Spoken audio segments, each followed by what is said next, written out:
Hi everybody, welcome to my channel. This is Shiva Ravindra. Today I'm going to explain you day 2 class 16 to 30 question. So yesterday we have discussed day 1 class, that is 1 to 15 clinical SAS interview question. So today I'm going to explain you 16 to 30 question. If you are want to join my YouTube as a premium member, so you can I'll provide the link. So in that link you can join and watch the full videos of these classes. Okay, so coming to this class, 16th question.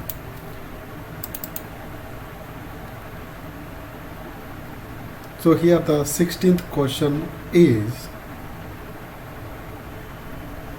so interview people may ask you this question: explain me how to handle the titles and footnotes in your organization. So what happen if you are putting some experience, if you don't know how the real-time projects are handling the titles and footnotes. So every company is handling in a different ways to handling the titles and footnotes. So some companies they write the titles and footnotes within the program, and some companies they may use as a standard macros, etc. So you are going to stick one thing, like whether you are going to tell either you are using the title footnotes written in the programmatical or standard macros. If you are using the standard macros, so you are going to stick on one thing. So here I am explaining you how you are if the standard macros are using, how to explain to the interview people. So here I am showing here. So here if you are writing the programmatically, so here title 1 and title 2 you can write in the program. So up to 10 titles, the maximum titles and footnotes is 10 titles and 10 footnotes are allowed in the programs. So if you want to use the 11th title or 11th footnote, you can handle by using compute block statement. Here this is just if you are writing within the program. For example, if you are creating one table, means in the table itself before the proc report section you can write the title 1, title 2, what is the mock shell mentioned the titles and footnotes, you can capture and write it in the SAS program. If you are already experienced in some standard macros, so every company has a standard macros to pull the titles and footnotes from somewhere and printing it to the output. So here the process of the standard macros is, first before we starting any project, so one programmer what they do is they collect all the titles and footnotes from the mark shell, and they are manually entered into the one Excel sheet. Okay, that Excel sheet in my company we can call it a TOC, table of content Excel sheet. So all the program names, program titles and the program footnotes they mentioned in the one Excel sheet. Up to 10 titles, 10 footnotes they mentioned, and they will give a according to the program behavior. So they will assign one name like RT demo 1, demo 2, or listing 1, listing 2, like that they will give number. Okay, so after that one, so we have to pull all this Excel information and create one data set. Okay, so whenever we are using that data set for the titles and footnotes, we need to export this Excel sheet into data set. So that is, here you can see something like by using proc import procedure, importing that Excel sheet and create one data set. So we can use the data set for printing all these titles and footnotes. Okay, so here this is what the data set showing, so table number and the titles. After that one we use the standard macro here, M title T. So my company we use the M title T, and we can mention the program name. So the program name is RL demo. So what happened, it will go and search with that Excel sheet whether which RL demo is present or not. If it is present, it will pick the particular observation. The particular observation it will pick, and the particular titles and footnotes are printed in that output. Okay, so here proc report, before that proc report I will just call the standard macros along with the program name. Okay, so here this is what in our company the titles and footnotes, if it is called automatically the titles and footnotes were printed, what are the mentioned. So here RL dev we are calling, means here you can see in the Excel sheet RL demo. So RL demo subject demographic 8th row. So age at the screening is the footnote is printed, and the RTF subject demographics title was going to print in that one. So no need to worry about what is there in the standard macro. It is not some standard macros we can't understand. That was provided by the client or senior the principal programmers may edit, but most of the company clients are not allowed to edit their standard macros. So we can use the standard macro because already they are tested, then only they will provide the standard macro. So we can use, instead of writing this titles, footnotes and etc things, we can use the standard macros. Okay, so if it is you are working in a small company, if you don't have any standard macro, manually you can write the titles and footnotes. That is the process following in a company. So in this way, this is the way to explain to the interview people. So if they are asking what is the process of titles and footnotes, you can explain in this way. Either you can tell him in the manually you are writing that one, otherwise you can use the standard macro. In the two, if you are telling anything is fine to him. Okay. So this is the first question. And the 17th question. So ODS output delivery system. So what is the ODS means? What is the output delivery system is? So we believe the proc steps create the listing report, but they don't. Proc steps actually create the output object. So default destination we have to give. So whenever you write the proc step, proc sort, either proc SQL, either proc report, anything that was created in an output objective, we have to send that output objective into either RTF, either PDF, either any TXT file, etc. things by using this ODS method. So we can write the, here you can see default either listing, either output dataset or RTF, PDF or data step, HTML or XML. Which format you want, you can send that information to this format by using ODS steps. So here, for example, if you run the proc univariate by using this dataset, so these many output objects were created, movements and basic measurements and test for location and quantities and extreme observations. Okay, these are the output objective you can find in output window. So but if you want to send them into some particular location, either if you want to create the data set, so backend it was created movements, basic measurements and this one, but default that was not created a data set in the work library. So how can we get that thing into our work library? So here just you can write the ODS trace on and ODS trace off whenever you are opening on and off. So what are the data sets are created backend, you can find it in the log. So movements data set was created at backend, basic measurement data set was created backend, test for location and quantiles and extreme observations. So these are the prepared. So how can we get this information into SAS dataset? Simply you can write ODS output. So this movement equal to some XX dataset. So the XX was created in a work library. So if you want to send this information into any RTF file, so ODS RTF file and mention the path and mention that XX or some RTF name dot RTF, so that all this information is going to print on this Excel sheet. So if you want to create on a data set, so you can give the ODS output, and here you can see the name is the label, so movements equal to XX. Okay, so here you can see some efficacy procedures like proc mixed whenever used. So backend so many data sets were created, diff data set created, ls mills created. So if you want to pick up this data set as a work library data set, so ODS output this one into this, you can use the data set name and give this one. Okay, so here also you can see, so ODS trace on ODS RTF file, the particular path, and give the RTF name and RTF, and here you can see proc univariate procedure. Okay, so this is the use of ODS. So whenever you are writing the proc report, and a previous question is the title T macro, that title was handled everything, where it was going and etc was defined in the standard macro. If you are not using that standard macro, you need to give the where the RTF file is going to save the particular path and the particular RTF names dot RTF. If you want to create it in the PDF, the particular path and dot PDF. Okay, HTML also same. So this is what the ODS. So they are expecting, interview people expecting these many answers, where you know or not, whether you are knowing that ODS output delivery system or not, they will test you. Okay. So the next question is 18th question. So how do you determine if the data set present and conditionally execute additional step? How do you know whether variable is exist in the data set? For example, so if this study is an ongoing study, so you are writing some ADSL code or any other code, so that time the LB data set was not created. So what happened? So you have to write your dynamic code.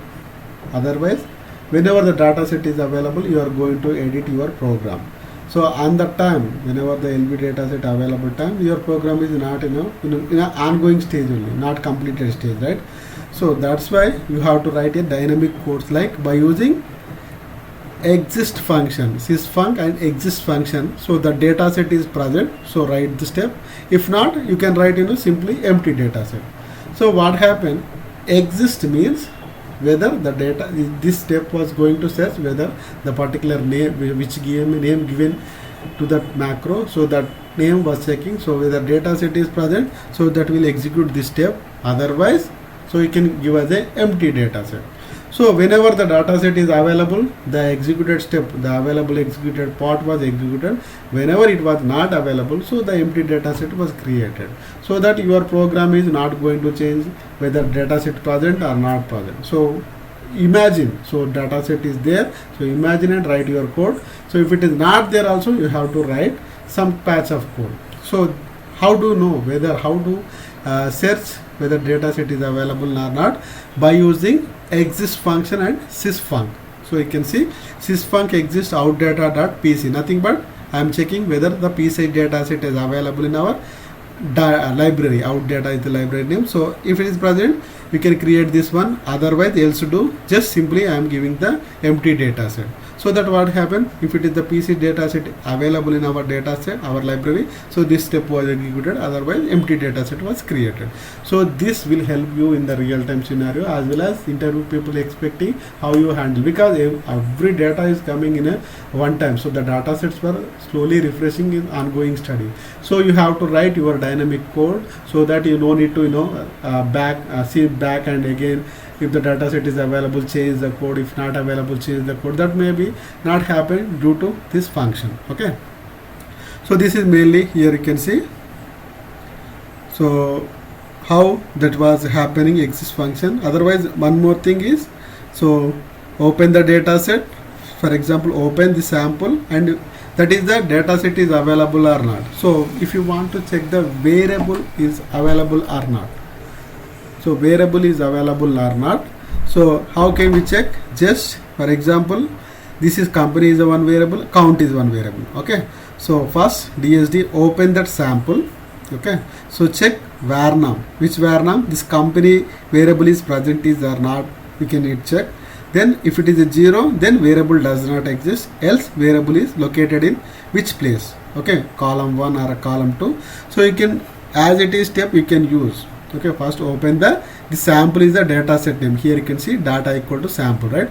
So open the data set and check the variable name, which variable, company variable is available or not. We need to check by using check function. If it is 0, does not exist. If it is there, so we'll get the position. So column position, first position is there.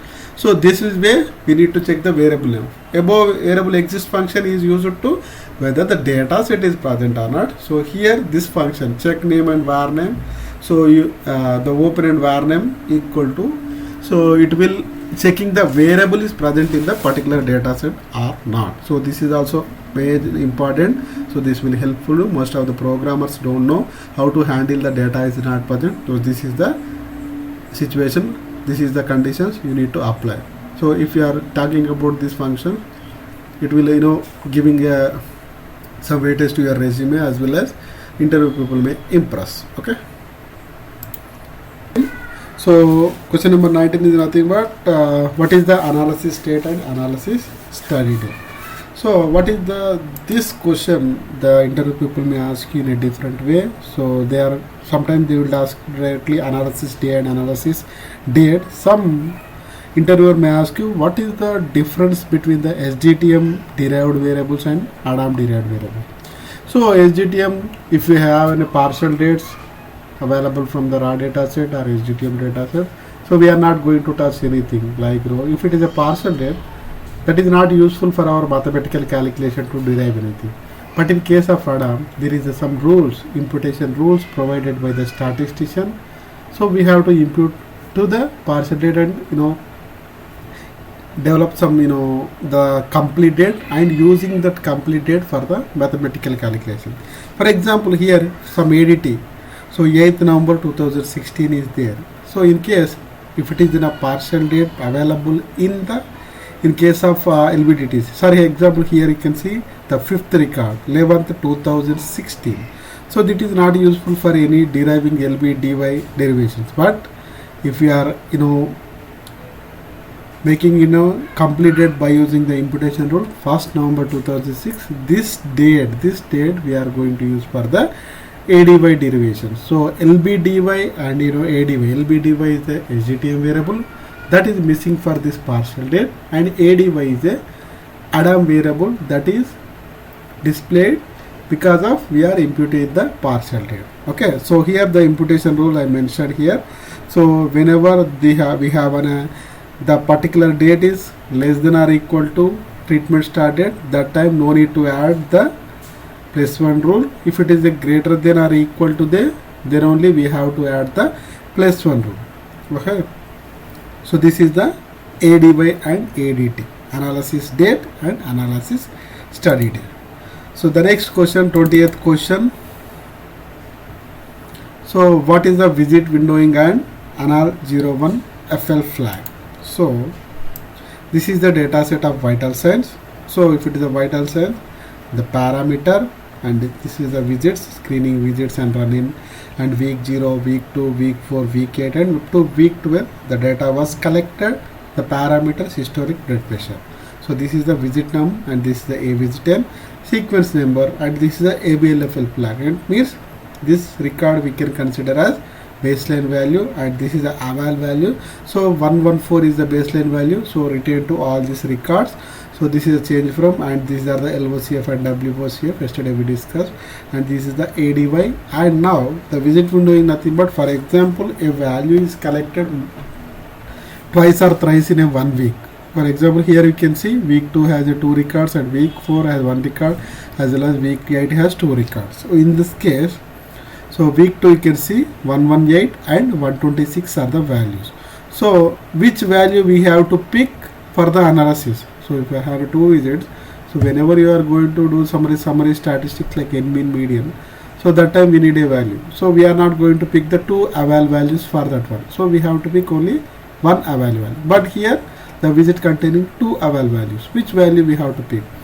So that time what we have to do is just create the AWT target variable. So planned study day from the SGTM. So AWT diff nothing but we have to this ADY minus this 14, 13 minus 14, 17 minus 14. So AWT target nothing but it is a second week, means 7 into 2 11. If it is 0, it is a 1. So 4th week 7 into 4. So as per the study design, so we can give the AWT target and we have to subtract this ADY minus AWT target value and we will get the AWT difference. So interview people may ask you this variable visit windowing containing what the variable from in Adam. So AW diff, the difference we have to calculate. So we are getting this 1 and 3 here. So which one is the smallest value? Which one is the nearest value? Only that value we can give anal 01 flag equal to y. Okay. So what happens in anal 0.5 y equal to y means this value is considered for analysis for the particular visit for the particular parameter. Okay. So whenever we have more than one value collected in any visit, so we have to pick only one record from the oral visits. Okay. So how to decide? Just ADY minus AWT target, which one is the smallest value, that value, which one is closest to the target value. So with that value we have to pick and give the anal01 flag equal to Y. If the visit window concept is applicable to in your studies only. Okay. So this is the question number 20, and comes to the question number 21. So what is the lab shift values? Okay. So most of the times you heard the lab shift. Okay. So I'll tell you how to explain to the interview people in case of lab shift table.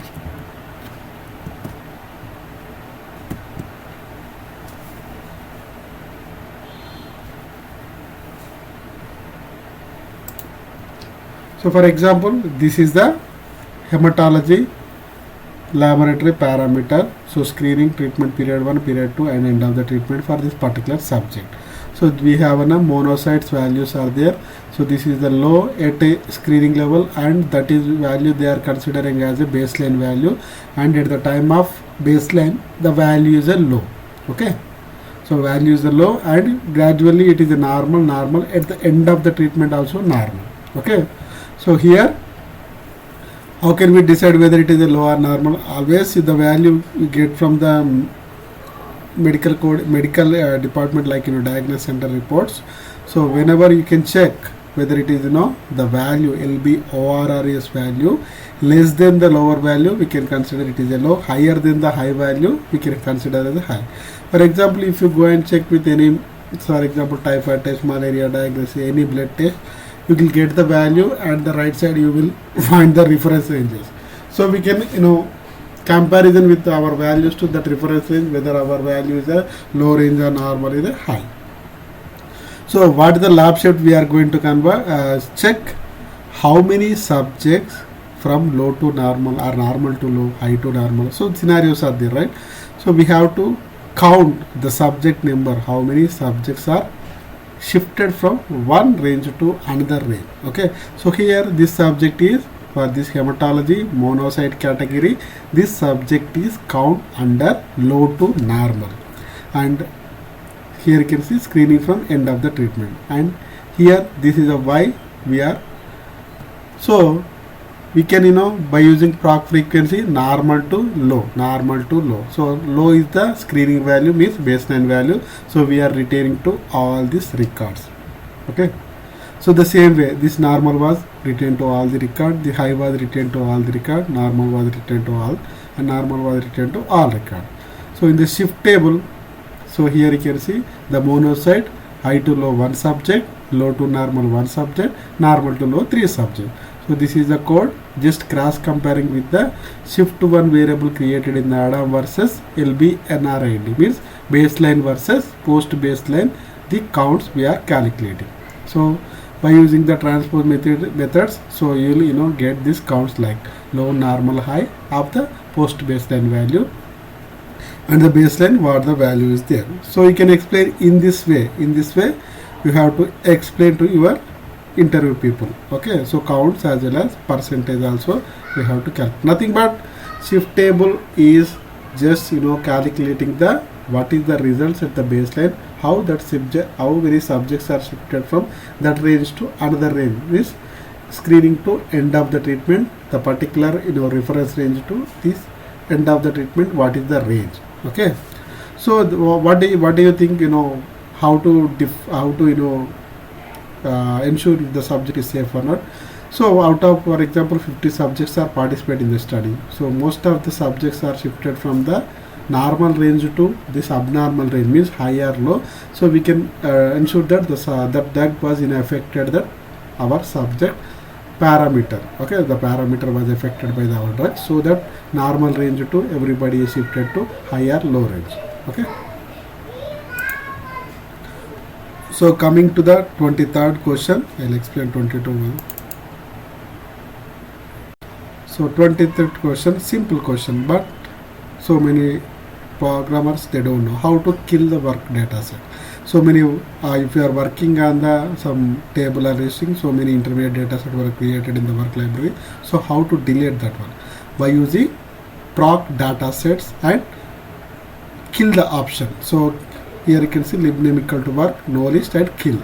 So these are three types: product dataset, no list, copy from the dataset to out, or product dataset library work, no list, delete the particular data sets. If you want to mention two data sets, you can mention. If you want to delete the work library, all the data set, no list and kill. Why we using this procedure? Whenever you start any project, first of all clear the work library, so that every time there is no intermediate data set, or for example, if you are creating any other data set that may overlap to the previous data set. So first you write the product data set option, then you can write the programming. Sometimes what happen, if you are macrotized your programming every time run, so already available work data sets are available, so that will use if the data set giving error. So that is the problem. So initially you can write the product data set and kill the work library, so that you can creating the generated fresh data set in your work library. Okay. So the next question is 25th question. So phases of clinical trial. This is a basic question, but most of the are unable to answer this question. So phases are 4 phases without phase 0. Phase 0 are clinical trial related to animal testing. So whenever a drug was designed, so they will test first animals, that is phase 0. But in the human clinical trial, after getting all the results from the phase 0, if there everything is fine, then move to the phase 1. So phase 1 test is a new drug or treatment with a small group of people, so 20 to 80 people. So they will give and they will test, so whether this is a subject is safe or not. So phase 1 study is generally done in the healthy human subjects. In the phase 2 study, once the phase 1 study was completed and everything is fine, then move to the phase 2 study. This called experimental drug or treatment is given a large group of people like 100 to 300 people to see the drug is effective or not for the treatment.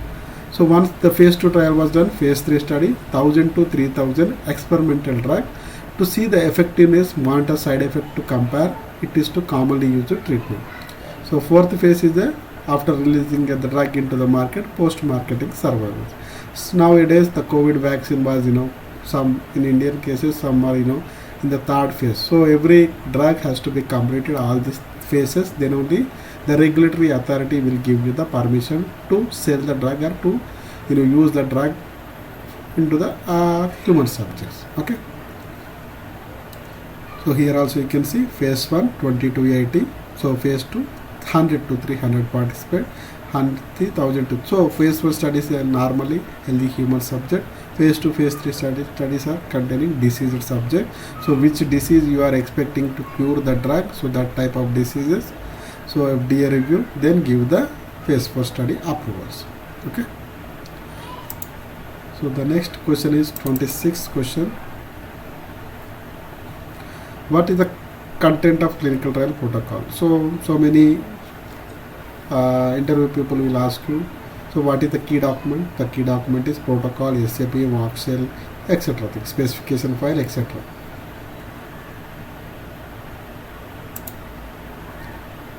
So they will ask you the general question: what are the contents present in the protocol? So protocol title, name and address of sponsor and monitor, who is the authorization of the person, sponsor, middle expert, so investigator responsibilities and physician responsibilities, and laboratories who are involved in the trial and monitoring trial, name of the description of the clinical trial protocol, summary results, clinical and so previously what are the reference they taken, so any risks or benefits of the human subjects, description and justification of route of administration doses, treatment plan, so compliance to GCP, description of the study population, reference literature, related data, standard operating any SOPs are there related to that project, how to do and etc. thing. These are all the information containing in the protocol. In case of SAP, so that containing statistical related analysis, how we are going to do the statistics and what are the methods we are using and how to represent the output, what are the ADAM data sets we created, ADAM derivations, what are the derivation rules and regulations, etc. are there in the SAP. But in case of protocol, how the study was conducted, what are the while doing the clinical trial, what are the points we have to consideration, what are the approval we have to take, and what are the challenges faced during the clinical trial, how much payment or compensation to the subject, or how much blood loss is there, and what are the safety precautions we have to take during the clinical trial, and how much blood loss the subject is going to happen, and what are the adverse event may expected during the clinical trial, what are the safety precautions we are going to take, etc. related information there in the SC protocol. Okay, so protocol is the initial document, and that was handled by the clinical trial team, but as a SAS programmer our main document is SAP. So this is the 26th question, and coming to the 27th question, how many ways we can remove delete duplicates record from the dataset.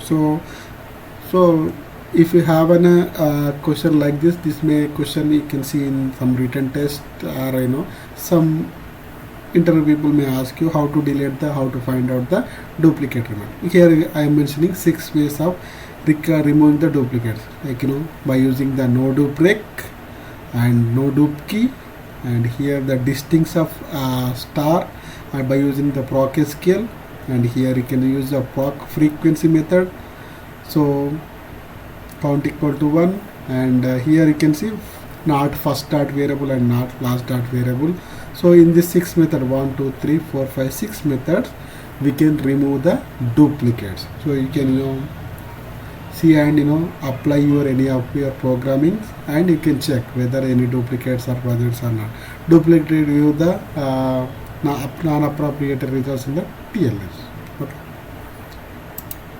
So 28th question. So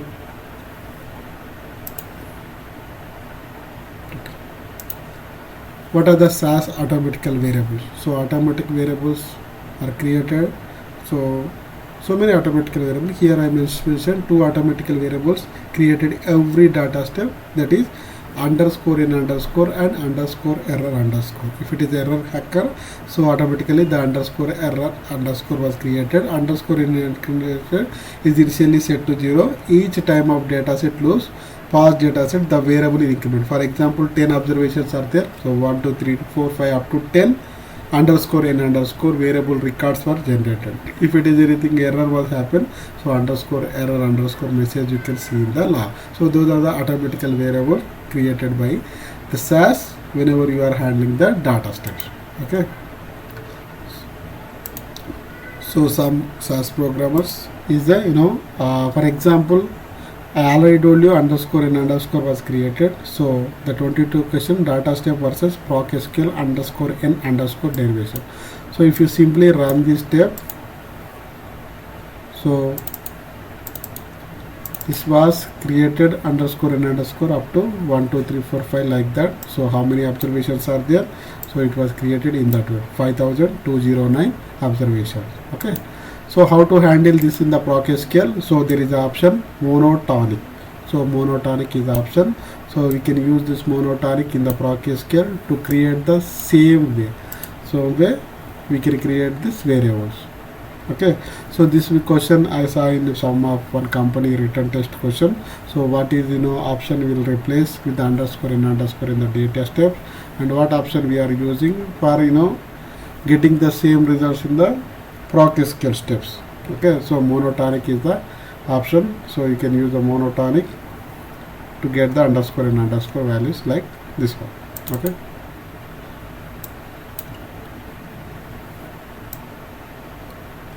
So new var 5209. Okay. So the second and the third question, how to kill the work library, I already showing in the PPT. So here you can write. So you can see. So the work library dataset was gone. Okay. And the next question is 24th question. So how to showing all the proc contents, like when it was created and when it was modified, etc. things. So by writing the proc content, so it will show everything, like what are the attributes we are having the data set, and what are the engine and host information, and this variable, how many variables are there in the particular data set. So here the audit purpose, what they will check, so here the variables, and here So when it was created, when it was modified. So this was helpful for the auditor purpose. Whenever you are using SFT or any regulatory authorities check your company's SAS dataset SAS program, they will write the proc content step, so that everything information related to that particular dataset, everything was getting by using proc content. So they will check how many times the dataset was modified, how many variables they modified, what are the things modified in the during the programming part, etc. They will let you know by using the proc content procedure. Okay, so you can also know, so if you want to check your dataset information, just write the proc content step. So this will also asking by interview people. And question number 27, so I already told you 6 ways of deleting duplicate record. So here the programmatical part. So the next question is 28th. So for example, you created a global macro, then how to created the local macro of the same variable. Okay, so for example, percentage rate by using a equal to 30 means, so it is a global macro. So if you write this one, so again the percentage was defined in the local macro. So what is the value in the percentage here, whether it is a 30 or 25. So this is a global and this is a local. So if you run this one, so only 30, because local macros are created within the program and we can use the local macros within the macro itself. But the global macros, whenever you created, if you are calling outside of the macro means it was getting so for example, percentage put ampersand a.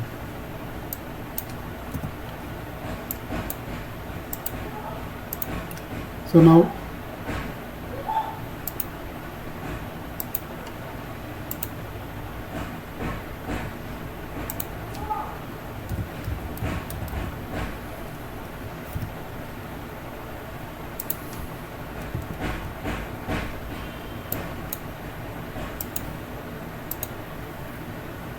here you can see 25 means if within the macro, if you are calling the macro variable, that was executed. Outside of the macro variable, if you call the global macro is available already with their name, that was called. Okay, so global macros are used anywhere, but local macros are used within the program of macro. Okay, so the 30th question is, for example, translate and transword differences. For example, translate nothing but to from. So here translate of this south, so NOR SU. Okay, so answer is north, because we are replacing with this SOU word with NOR. Okay, translate to from. In case of transword, from to. So for example, this is a word, so we are replacing with this one, apple with cherry. So but here SOU replacing with NOR, to from. Okay, to from. But here in case of transword, so first you have to mention the actual word. So what is the, you have to replace cherry. So cherry, apple. So in place of apple, the cherry was populated by using the transword. So this is the difference between the translate and transword. Translate is to from, transword is from to. This is a major written test question. It will help you. Okay. So this is what today's session. So 16 to 30 interview topic. So tomorrow I am going to upload 30 to 45. Okay, 30 to 45 interview questions tomorrow, before 12 p.m. Okay, so actually what I'm trying to say, so in the PPT of the in the YouTube they mentioned different topics, but I feel it is a first and major topic. So once we completed this topic, we'll move to the one by one, like ADRS and the COVID related and some other important topic also I will cover. So once again, thank you so much for joining as a membership member. So I definitely provide an extra information which was not covered in anywhere, so any YouTube channel or any material.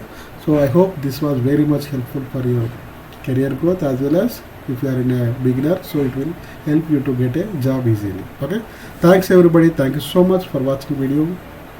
Bye everybody.